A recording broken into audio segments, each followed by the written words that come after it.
Good evening, praise Lord. Welcome to this video. கர்த்தராகிய இயேசு கிறிஸ்துவை விசுவாசி, அப்பொழுது நீயும் உன் வீட்டாரும் ரட்சிக்கப்படுவீர்கள். இந்த வசனம் என் குரு சாது தொண்டைமான் அவர் சொல்லிக் கொடுத்த முதல் வசனம். ரெண்டாவது கர்த்தரே ஆவியானவர், கர்த்தருடைய ஆவி எங்கேயோ அங்கே விடுதலை உண்டு. இதுவும் அவர் சொல்லிக் கொடுத்தது தான். என்ன விடுதலை இல்லாத நிலைமைகள் பார்த்துருக்கேன். எவ்வளோ கஷ்டமாக இருக்கும். கட்டப்பட்ட நிலைமைகள், அதாவது பாரம்பரிய கட்டுகள் இருக்கும். நமக்கு தெரியல, காரியங்கள் தெரியல அப்படின்னா அதெல்லாம் கட்டப்பட்ட நிலைமைகள் தான். அல்லது முற்றிலுமாக விசுவாசிக்க முடியாத நிலைமைகள். நம்மளுக்கு அந்தளவுக்கு இருந்து கூட நம்ம அதை செயல்படுத்த முடியாமல் நம்ம சாத்தானால் கட்டப்பட்ட நிலைமைகள் அப்படியெல்லாம் இருந்திருக்கு. முக்கியமாக அறியாமை தான் எனக்கு மிகப்பெரிய தடையாக இருந்தது. ஏன்னா எனக்கு உலகமும் தெரியாது, சபையும் தெரியாது. ஏதோ ஒரு குழந்தைத்தனமான உலகத்துக்குள்ளே நான் அனுப்பப்பட்ட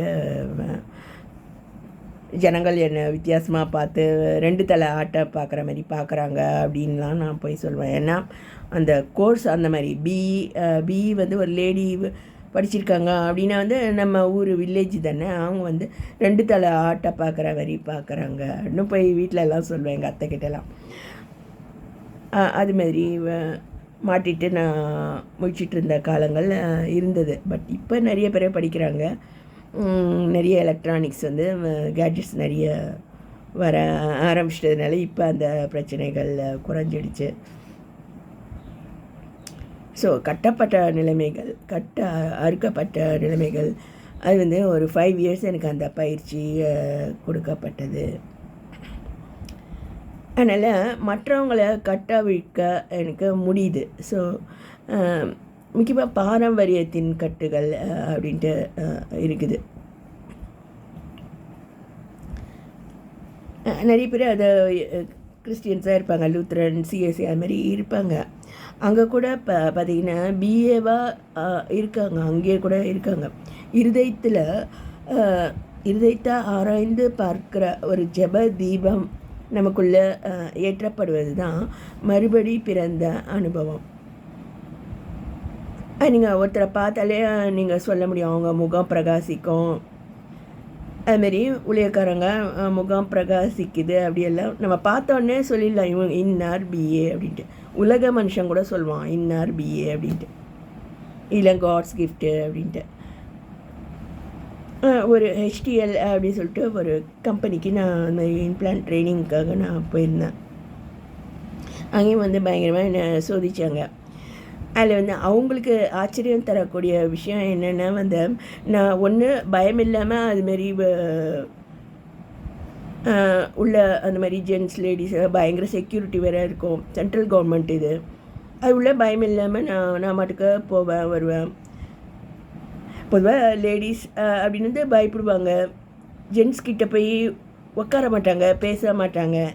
இதெல்லாம் அவங்க என்கிட்ட பார்த்து ரொம்ப ஆச்சரியப்பட்டாங்க. எப்படி நம்ம பக்கத்தில் உட்காந்து இந்த பொண்ணு டவுட்டெல்லாம் கேட்குது அப்படி சொல்லிட்டு. அதேமாரி குவாய்ட்டாக இருக்கிறது, பீஸ்ஃபுல்லாக இருக்கிறது, ஹாப்பியாக இருக்கிறது அவங்களுக்கு ரொம்ப ஆச்சரியத்தை தருது. இதெல்லாம் நமக்கு இயல்பாக வரக்கூடிய ஒன்று.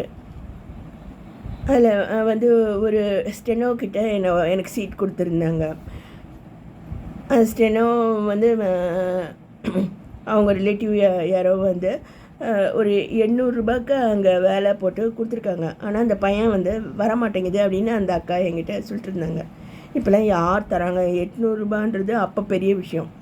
அதாவது 1 பவுன் நீங்கள் வாங்கிடலாம் 800 ரூபா நான் சொல்லக்கூடிய பீரியடில். அந்த அக்காவும் அங்கே கஷ்டப்பட்டு அவங்க ஸ்டெனோவாக இருக்காங்க. அதுமாரி ஹிந்தியில் டைப் பண்ணக்கூடிய ஸ்டெனோ அப்படியெல்லாம் நான் பார்த்தாங்க. ஸோ அது சென்ட்ரல் கவர்மெண்ட் இன்ஸ்டியூஷனாக இருந்தது. உள்ளே எல்லாருக்கும் சீஃபான ஒரு இன்ஜினியர் இருந்தார். 4-5 என்ஜினியர்ஸ் இருந்தாங்க. எல்லாருக்கிட்டையுமே நான் போய் அறிமுகப்படுத்தி நான் பேசினேன். எல்லாருமே எப்படி இந்த மாதிரி ஒரு லேடி வராங்க அப்படின்னு சொல்லிட்டு ஆச்சரியமாக பார்த்தாங்க. ஆனால் காலேஜ்லேருந்து தான் எங்களை அனுப்பிச்சிருந்தாங்க. நானும் இன்னும் ஃப்ரெண்ட்ஸை போயிருந்தோம்.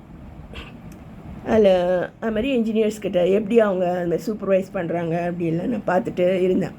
அதில் சீஃப் இன்ஜினியர் வந்து அந்த ஸ்டெனோவுக்கு பயங்கரமாக கத்திகிட்ருப்பார். அவங்கள பார்த்து எப்போ பார்த்தாலும் கத்துவாராம். அவங்க சொன்னாங்க அந்தமாரி சார் வந்து ரொம்ப சூடாக இருப்பார், எப்போ பார்த்தாலும் அப்படி தான் கத்துவார் அப்படின்னு, ரொம்ப ஸ்ட்ரிக்டான ஆள் அப்படின்னு சொன்னாங்க. அதுக்கப்புறம் நான் அவர்கிட்டையும் போய் பேச வேண்டியதாக இருந்தது, அறிமுகப்படுத்தி இந்த மாதிரி நான் ட்ரெயினியாக வந்திருக்கேன் அப்படி பேசும்போது அவர் வந்து நான் பீஸ்ஃபுல்லாகவும் குவைட்டாகவும் பேசுகிறது வந்து அதுமாரி ஒரு எரிச்சலாக படக்கூடிய ஒரு ஆளுக்கு என்ன பார்க்கறது ரொம்ப ஆச்சரியமாக இருந்தது.